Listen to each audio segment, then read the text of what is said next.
Vamos a seguir adelante, son las 8:52 y vamos a ver un caso que la verdad da para conversar y debatir. Fue detenido, captura nuevamente al psicópata de Cauquenes. Había sido condenado a 31 años de cárcel por delitos sexuales. Algunos dicen que estas personas nunca cambian. Él recibió beneficios, encontró la libertad. ¿Y qué pasó? Bueno, veamos la nota, por favor. Veamos la siguiente nota porque volvió a atacar. En general, las personas que cometen este tipo de ilícitos, ya sea en contra de menores de edad o en contra de adultos de carácter sexual, tienden a reincidir en el tiempo en la comisión de estos ilícitos. Hay que hacer un buen examen en torno a cómo estas personas funcionan, en torno a la posibilidad que tienen de un real aprendizaje y de una real inclusión.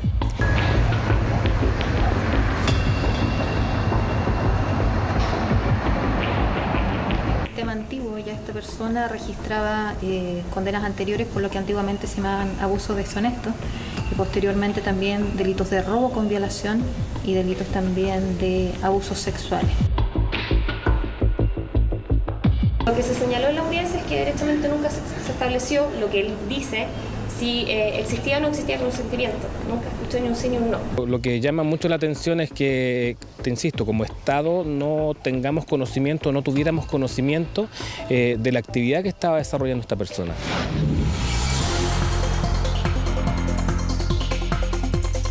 Al parecer, los 31 años a los que estuvo condenado, de los cuales solo cumplió 17 tras las rejas, no bastaron para alejarlo de sus andanzas criminales.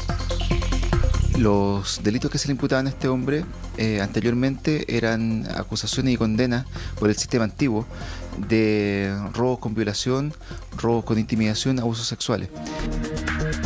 Sus antecedentes crearon su fama. Es conocido como el psicópata de Cauquenes y por estos días se encontraba en Concepción, ciudad donde habría vuelto a delinquir, pero corrió una suerte distinta.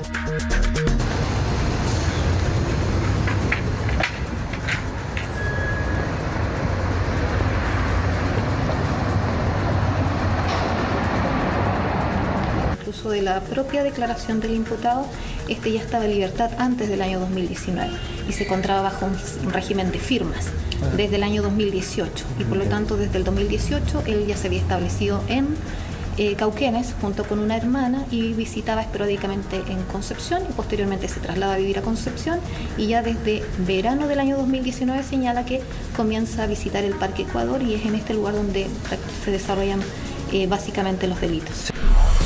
Fue gracias al esfuerzo mancomunado de carabineros del OS9 Biobío junto a la CIP de la Cuarta Comisaría de Cauquenes que se logró dar con este hombre de 55 años, quien era buscado por un robo con violación cometido en agosto en la comuna de Cauquenes, además de una orden de aprehensión por el mismo delito, pero en Concepción.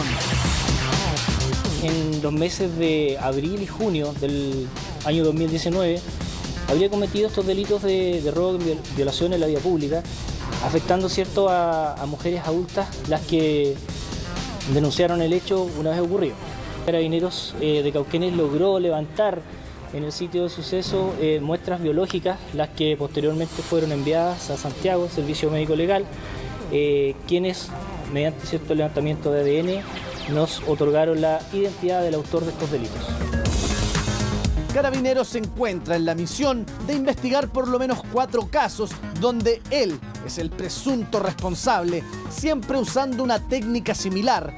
Identificaba a sus víctimas, luego mediante amenazas y con arma blanca las llevaba a sitios seriazos para abusar sexualmente de ellas. En todos los delitos por el cual fue formalizado, el imputado hizo uso de arma blanca, interceptaba a personas jóvenes entre 18 y 22 años más o menos en estos sectores que ya le he indicado Bajo esta intimidación les exigía dinero y además en ciertos casos efectuó actos de relevancia y significación sexual. El modo operandi que ocupaba este sujeto era el de esperar a las víctimas en lugares o sitios de ariazo, en este caso cerca del hospital de Cauquenes, abordarlas en los automóviles que ellas ocupaban y luego de intimidarlas, o quitar el auto, quitar especies y en algunos casos proceder a efectuar algún tipo de abuso sexual respecto de las víctimas. Para dejarlas más desvalidas aún, robaba sus posesiones, principalmente teléfonos, reduciendo las posibilidades de pedir auxilio. Da cuenta al menos de 2 encuentros sexuales que habrían tenido con víctimas, estableciendo hechos que son similares a los de la formalización, y respecto a los otros 2 da reseñas de hechos, pero claramente no establece fechas, lugares con precisión para poder establecer una eventual participación en los hechos precisos por los que se le formalizó. En 2002 fue condenado y ahora estaba en libertad porque se le otorgó un beneficio. ¿Acaso el tiempo que pasó en la cárcel no habría sido suficiente para que se rehabilite? Cuando estamos hablando de personas que han sido acusadas y también, ¿no es cierto?, han sido ya penalizadas con pena efectiva larga, hay que hacer un buen examen en torno a cómo estas personas funcionan, en torno a la posibilidad que tienen de un real aprendizaje y de una real inclusión. Y yo creo que este tipo de casos llama a eso, a preguntarse si es que efectivamente contamos con los mecanismos necesarios para prever este tipo de situaciones y para poder proteger a las personas que puedan ser víctimas, presuntas víctimas de este tipo de perfiles, de este tipo de personas. Desde distintas áreas profesionales nos explican qué ocurre con la reinserción de estos casos de delitos de connotación sexual. Bueno, la experiencia indica que son pocos los casos en los cuales existe rehabilitación. Hemos tomado conocimiento a lo largo de los años en que, en general, las personas que cometen este tipo de ilícitos, ya sea en contra de menores de edad o en contra de adultos de carácter sexual, tienden a reincidir en el tiempo en la comisión de estos ilícitos. Y por eso es relevante que el Estado tenga un control respecto de ellos, independiente si cumplieron o no su condena, para saber en qué lugar trabajan, dónde se desempeñan y qué contacto están teniendo con la generalidad de la población. De hecho, en julio del año pasado llegaba hasta el Senado un proyecto de ley que solicitaba incluir la castración química en el Código Penal para castigar a los condenados por delitos sexuales. ¿Acaso son este tipo de medidas las que se deberían adherir para enfrentar a violadores?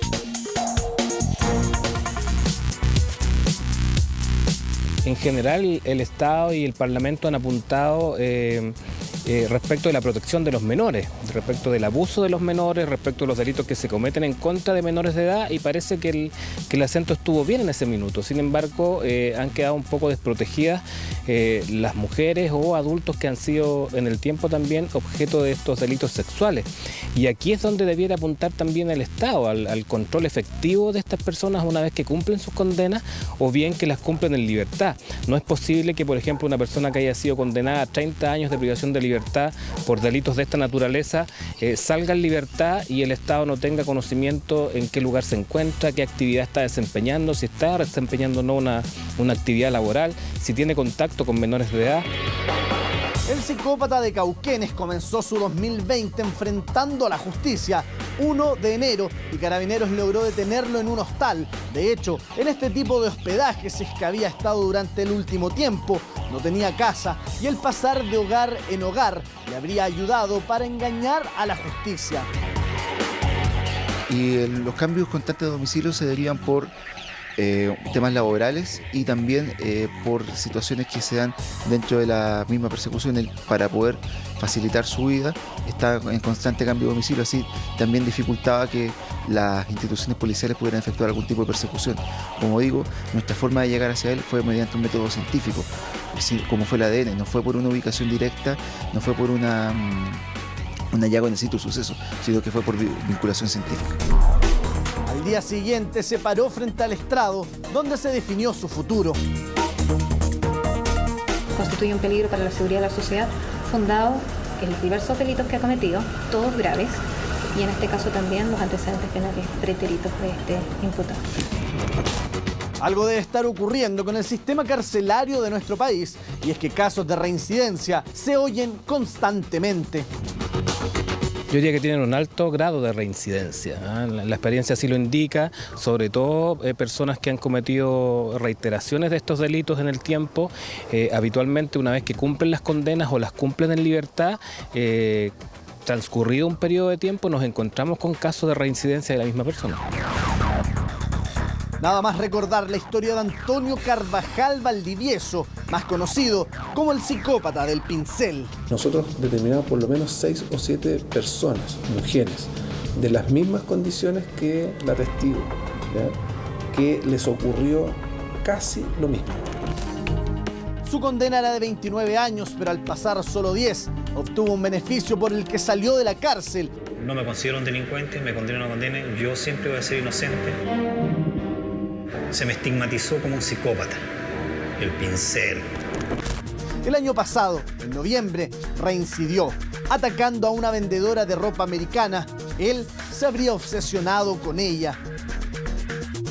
Este tipo de casos nos invita justamente a revisar protocolos, a revisar planes de intervención, a revisar también incluso la legislación y por otro lado también, ¿no es cierto?, revisar cómo estamos previniendo este tipo de delitos y qué tan violentos están siendo nuestros mensajes para facilitar que cada vez hayan delitos más violentos en nuestro país. Hoy día hay mucho que realizar en términos de educación, de rehabilitación y de reinserción también en las cárceles. Hoy día claramente el objetivo de rehabilitar y de reinsertar no se está cumpliendo, ya sea por el número de reos que están privados de libertad, ya sea porque los recursos que invierte el Estado no son suficientes en educación y por eso en el fondo me parece que la cárcel no rehabilita a las personas y es ahí donde efectivamente debe ponerse el énfasis ya en la rehabilitación y si no hay rehabilitación tiene que haber control posterior. Así es, estos son solo 2 casos de características similares, donde además el tiempo que habrían pasado en la cárcel no marcó una diferencia en sus vidas.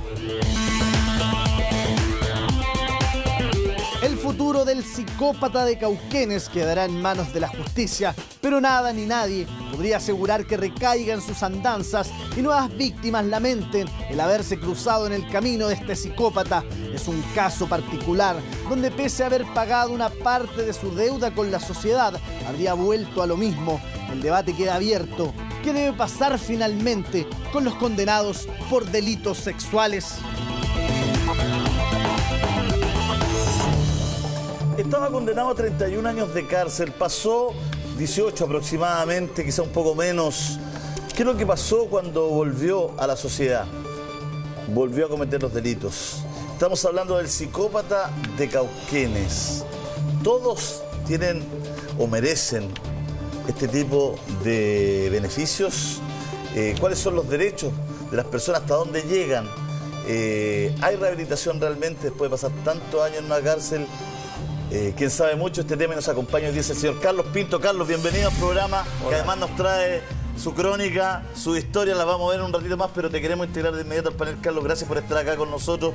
Pero también está con nosotros don José Antonio Villalobos, ex fiscal. ¿Cómo está don Sergio Torres, prácticamente de nuestro programa? Gracias, Sergio, por venir tan elegante también todos los días. Se agradece. Y Norma Molina, psicóloga forense. Norma, muchas gracias por estar acá con nosotros. Tenemos la pelota en la mesa. Norma, ¿se puede rehabilitar un psicópata de esta naturaleza? Bueno, hay sobre un 20% de reincidencia, o sea, igual es alto. Y eso va a implicar en este tipo de casos que haya una serie de organización entre los procedimientos, entre la legislación y también la forma delictiva. O sea, cuando hablamos de este tipo de delitos, estamos hablando de perfiles altamente ya violentos, que es probable que se movilicen desde ese prisma. Por lo tanto, la posibilidad de reincidencia siempre tiene que contemplarse, aun cuando hayan existido mecanismos, ¿no es cierto?, que pudiesen haber generado cierto control en torno a eso durante los años, ¿no es cierto?, de privación de libertad. Ahora, la privación de libertad por sí sola no va a garantizar que alguien no vuelva a reincidir, todo Pero lo un contrario. abusador sexual, ¿se puede rehabilitar? Es difícil. Yo generalmente digo que es difícil. No podemos nosotros intentar tapar el sol con un dedo. Creo que sobre todo en Chile hay muchas cosas que hacer todavía en materia de dispositivos, en materia de procedimientos, en materia de trabajar incluso desde lo técnico, desde la intervención psicológica, desde la prevención, desde la evaluación de un perfil con estas características que son altamente complejos. Y ante esa duda, Norma, ¿cómo es posible entonces que una persona que está cumpliendo una pena por 30, 31 años salga con un beneficio de libertad vigilada, en este caso, ¿a los cuántos? A los 18 años. Bueno, eso no depende muchas veces de los profesionales técnicos, en este caso de psicólogos, psiquiatras que estén o que formen parte de Gendarmería y estén a cargo de la reinserción. De hecho, ¿existe ese peritaje psicológico entonces? Sí, pero eso no incide en torno a lo legislativo. Yo creo que ahí nuestra mirada y nuestra reflexión tiene que ir en torno al legislador. O sea, cómo nosotros vamos a calificar estas penas y además que el que alguien esté privado tiene que ver con que pague una culpa, asuma responsabilidad, pero no tiene nada que ver con la reinserción. No sé si me explico. La reinserción es la otra, digamos, parte de un proceso muy complejo que tiene que ver con una conducta delictual. Carlos, por favor. Sí, ¿Tú crees que un abusador sexual se puede rehabilitar? ¿Tú crees que se puede confiar con alguien que tenga este currículum delictual, digamos? Aquí, en el caso mío, mi experiencia pasa por la casuística. Yo he conocido casos y puedo opinar bajo esa perspectiva. En cuanto a los estudiosos en la materia, tampoco hay coincidencia. Hay gente que definitivamente, como tú bien dices, es muy difícil. Otros creen que es factible. En países como el nuestro, en cárceles como las nuestras, en situaciones como en nuestro país es muy difícil porque hay un gasto económico muy alto para seguir con ellos y no teniendo certeza de que el final, el egreso de un pederasta, ponte tú, de un violador, de un pedófilo, sea exitoso. Exacto. Se dice que el problema que tienen, que lo están encubierto, porque un violador tiene como objetivo la presencia, el estímulo lo desarrolla con la presencia de una mujer y es incontrolable. Cuando está preso, está con personas del mismo género, por lo tanto da la sensación que el tiempo y el contexto lo modificó, pero cuando lo sueltan, y es el caso que acabamos de ver, el estímulo vuelve a nacer porque está frente a una mujer. Exacto. Y todo vuelve a foja cero. Exacto. Entonces, muy difícil. Entonces, ¿qué hacemos? ¿Tenemos a los abusadores sexuales, los violadores encerrados de por vida? Es que ese es el tema, es un derecho humano. Claro, entonces tú tienes una tema... condena. Yo te puedo decir, dentro de la casuística, es decir, lo que yo he conocido, yo no soy experto en la materia, estoy hablando solo por una situación laboral, claro, que me permite tener una opinión. Yo estuve frente a un pedófilo que quería entrevistar y conversé largamente con él en Concepción. Existe un proceso para aquellos que tienen buena conducta que puedan acceder a los CET, a los centros de estudio y trabajo, que en definitiva es una antesala a la salida dominical y luego de ahí ya la salida diaria. Es un beneficio. Y yo cuando entiendo que él estaba en los CET, en los centros de estudio y trabajo, a puertas de que le dijeran, ok, usted va a salir un día a la semana, yo en la pequeña, en la cortita, le dije, pero digámoslo con franqueza, usted es pedófilo, usted ha atacado a chicas de 3, 4, 5 años, no me diga que usted va a salir y va a estar todo bien. Hago la mención que la madre de este señor era profesora. O sea, mejor educación no podía tener. No obstante, él se mantuvo en esa posición y me dice, le quiero ser franco. Si a mí me dejan libre, yo voy a hacer lo mismo. Es que es probable, porque efectivamente... Me lo dijo él. Dentro del perfil, disculpa que te interrumpa, ellos cosifican a las víctimas. O sea, ellos no la ven como una persona que tiene derechos humanos, por lo tanto la toman como un bien. un bien para satisfacer sus deseos, para satisfacer sus impulsos, y ellos son conscientes de eso. Ahora, hay que considerar aquí ¿Es un que psicópata moral? ¿A eso se le llama un psicópata amoral? Los que cosifican al otro, los que pierden toda ética. Es una disculpa que ellos tienen permanentemente. Es súper importante porque generalmente nosotros aquí los vamos a incluir socialmente como psicópatas, pero no necesariamente en términos técnicos van a cumplir con ese perfil. Un antisocial efectivamente también puede transgredir bienes, puede transgredir la propiedad y también las personas. Claro. Y en ese sentido va a ser también altamente cosificador en torno a eso. Ahora, yo prefiero, cuando hablamos de esto, que la gente entienda que este tipo de personas generalmente no se va a regir por lo bueno o lo malo socialmente, sino que por lo que me conviene o lo que no me conviene. Ahora, y en virtud de eso, ellos van a justamente muchas veces profesionalizando una carrera delictiva previa que puede ser como en este caso. Lo que pasa es que, de acuerdo a la casuística que tú hablas, Carlos, que es súper importante por la historia que tú nos acabas de contar, yo creo que un poco nos ponen en contexto de las situaciones que pueden llegar a ocurrir. Entonces, preguntarle a José Luis, José Antonio, perdón, si existe esta posibilidad de que la persona vuelva a hacer exactamente lo mismo, ¿por qué finalmente entonces quedan libres? Si la probabilidad de que el pedófilo vuelva a cometer el mismo delito, ¿por qué? ¿Por qué? Mira, la probabilidad es muy alta de la reincidencia, y así lo comentábamos en la nota. Sí. Y este es un tema bastante complejo, tiene que ver con temas de política criminal, con temas de reinserción de las personas que son condenadas por distintos delitos y especialmente por esto, y cómo en el fondo el Estado se hace cargo de ello, en términos de protección además de las potenciales víctimas. En este caso, en general, son mujeres, es un ataque de género principalmente, porque son las mujeres son las más indefensas frente a este tipo de ilícitos. Pero lo primero no es tener un rayado de la cancha claro de el campo y el ámbito donde estas personas se pueden mover cuando salen.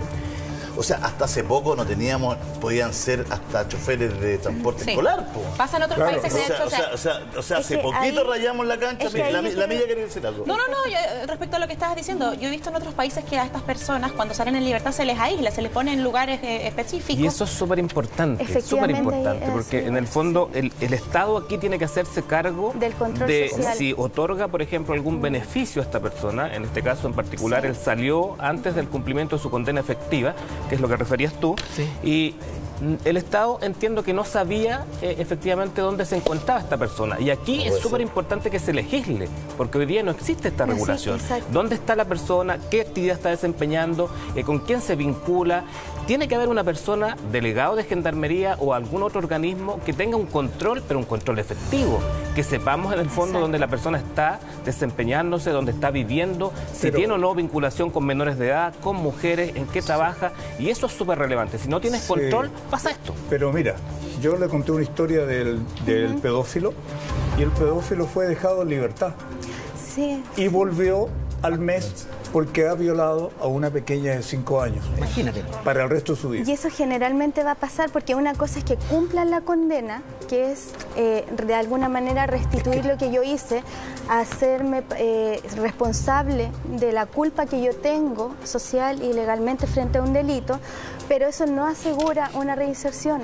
Y acá justamente yo concuerdo mucho con él. Aquí en Chile, por ejemplo, no nos estamos haciendo cargo del control social post, ¿no es cierto?, claro, cumplimiento de la condena. Y en ese sentido... Perdón, mira, es que lo que yo siento que la gente espera, los ciudadanos esperan, que si los violadores, los abusadores sexuales, los pedófilos, como la experiencia de cuenta Carlos, no van a estar encerrados para toda la vida, porque también tenemos que preguntarnos, chuta, un violador tiene que estar toda la vida en la cárcel, pero sí, uno esperaría como padre de la niña que cuenta Carlos de 5 años, que el Estado le diera las condiciones, las garantías del control social para que el tipo estuviera en un lugar apartado, alejado, o en una situación, ¿no es cierto?, donde no él tuviera acceso a lo que tú también llamabas como de una u otra forma el instinto, ¿no es cierto?, que no estuviera frente a lo que lo volvía loco, digamos, a lo que